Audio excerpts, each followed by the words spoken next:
instance, Illinois passed, legislation to test for lead in schools, right? And this is legislation that could be stronger, right? It could, have more funding, required, and it could, take a more of a different approach, what we call filter first approach, right? Which would be safer and more economical. But just the idea that you have something on the books that's starting to get schools to think about protecting, children in Illinois is a big deal. I know Chicago just rolled out the utility building relief program, which, was able to be a part of and work with the city on rolling out, which is, a low income water assistance program.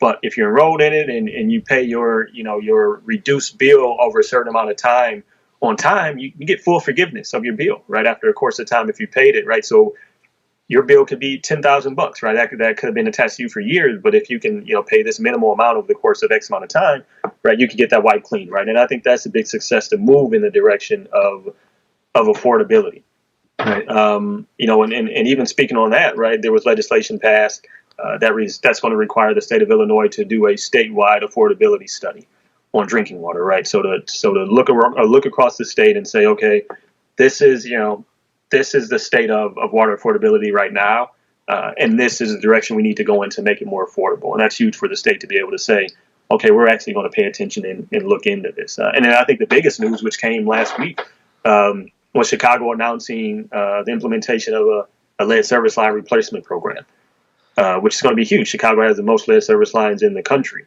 right? And Illinois has the state with the most lead service lines in the country as well. So to be able to, to get a city of that magnitude to say we're going to take it seriously, we're actually going to move into the direction of replacing all lead service lines, is huge, right? So I think there's been big movement on that.